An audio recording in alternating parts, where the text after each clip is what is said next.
menyalakan api dengan gabus api.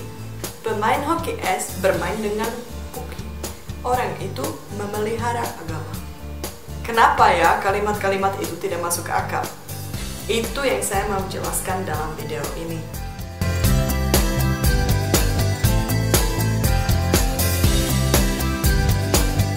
Hai guys, kalian pasti sudah menonton bagian pertama di mana saya menjelaskan bahwa ada beberapa kata dalam bahasa Indonesia dan bahasa Ceko yang sebenarnya sama atau sangat mirip, tapi ada arti yang berbeda. Dan masih ada banyak kata seperti itu, jadi oleh karena itu saya bikin bagian kedua video ini. Kalau kalian belum menonton bagian pertama, silahkan klik di sini ya. Korek. Kalau korek dalam bahasa Indonesia itu artinya pemantik. Tapi kalau dalam bahasa Ceko itu artinya gabus. Jadi gabus yang biasanya itu kita menutup botol anggur dengan gabus itu ya. Ya. Itu kata yang ya orang tua saya waktu mereka ada di Indonesia, mereka sebenarnya juga sering tertawa kalau dengar kata korek karena mereka sering minum anggur di Ceko. Jadi mereka langsung seperti memperhatikan kata itu dan mereka langsung belajar. Jadi itu mungkin kata yang pertama atau kedua yang bapak saya pernah belajar di Indonesia dalam bahasa Indonesia. Walaupun dia tidak bisa bahasa Indonesia, dia hanya bisa beberapa kata. Dia sudah belajar kata korek. Jadi dia selalu kalau minta pemantik, dia tahu dia sebenarnya harus berpikir tentang gabus dalam bahasa Ceko, korek. Seru. Kalau seru dalam bahasa Indonesia itu artinya yang mendebarkan hati. Tapi kalau dalam bahasa Ceko itu kata kasar. Itu kata kerja. Jadi saya tidak bisa menerjemahkan kata itu pakai hanya satu kata dalam bahasa Ceko, tapi harus pakai satu kalimat ya. Jadi seru, atau kalau dalam bahasa Ceko itu tulisannya sama tapi sebenarnya diucapkan seru, itu artinya saya sedang pup atau buang air besar, tapi itu kasar. Warna. Kalau warna dalam bahasa Indonesia ada yang kuning, ada yang hijau, ada yang putih, ya ada banyak warna. Tapi kalau dalam bahasa Ceko, warna artinya tempat masak bir atau pervitin, sabu-sabu. Ya, sebenarnya saya tidak tahu, mungkin saya belum pernah pakai kata itu. Karena kalau tempat masak bir, juga waktu saya belajar atau membaca artikel tentang tempat masak bir, saya biasanya tidak pakai kata ini ya.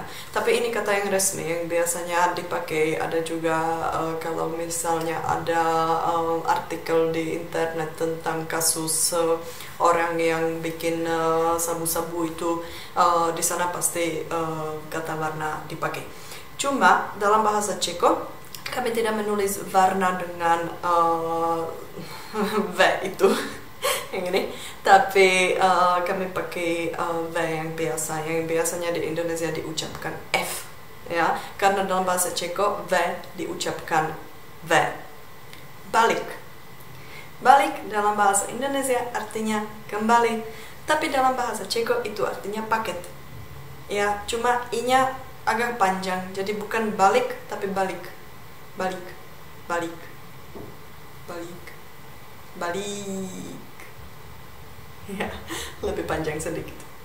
Tapi kalau kita misalnya menulis SMS dan di sana tidak ada tanda yang biasanya ada dalam bahasa Ceko di atas huruf I atau huruf E, jadi kita tidak tahu I itu panjang atau pendek, jadi kita akan menulis balik saja. Puki. Saya tidak suka kata itu karena itu kata yang menurut saya terlalu kasar. Tapi saya sering dengar kata itu di Indonesia, terutama di NTT. Mungkin kalian tahu puki itu artinya kemaluan wanita dan itu kata yang sangat-sangat kasar. Tapi dalam bahasa Ceko itu artinya bola-bola hoki es. Bukan satu, karena kalau satu itu puk, tapi kalau lebih dari satu itu puki. Cuma pengucapannya itu sama ya. Tapi kalau cara kita menulis kata itu, kami tidak pakai kata huruf I, tapi kami pakai huruf Y di akhir. karena huruf I dalam bahasa Ceko itu diucapkan I, cuma I yang sedikit lebih keras, lebih seperti I ya. Kalau I itu I ya. Kakak, kalau kakak dalam bahasa Indonesia itu artinya saudara yang lebih tua dari kita. Tapi kalau dalam bahasa Ceko, karena K yang ada di akhir itu biasanya tidak diucapkan. Ada yang bilang kakak, ada yang bilang kakak. Jadi kalau tidak diucapkan, kakak dalam bahasa Ceko artinya dia sedang pup. Dan itu kata yang biasanya dipakai oleh anak-anak.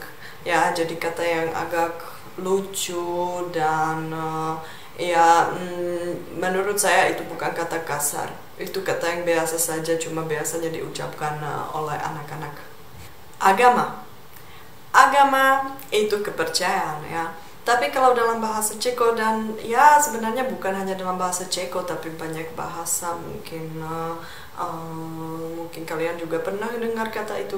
Itu agama artinya jenis hewan. Yang ini basa. Kalau basa dalam bahasa Indonesia artinya asas atau dasar. Itu kata baru buat saya.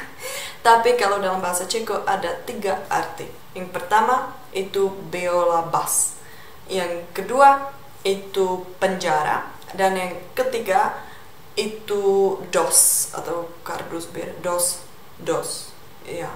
Jadi kata yang beola bas itu kata yang resmi, yang sudah masuk ke kamus bahasa Ceko yang resmi ya, seperti yang kalian punya KBBI.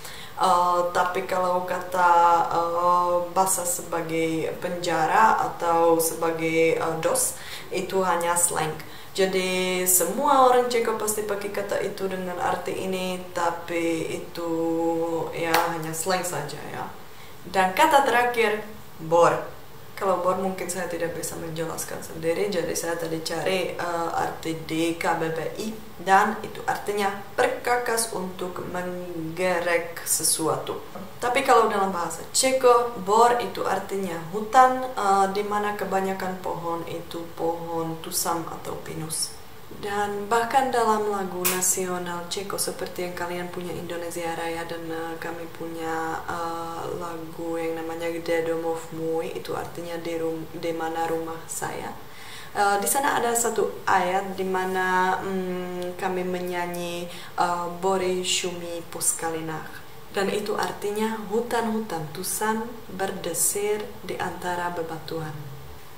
Oke, jadi kita berhenti di sini. Saya hanya berharap bahwa saya bikin kalian tertawa dengan video ini.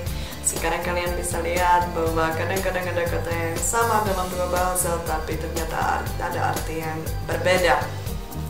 Kalau kalian suka video ini, jangan lupa kasih like, jangan lupa subscribe, dan menulis komentar di bawah supaya saya tahu apa pendapat kalian tentang video ini atau tentang kata-kata ini.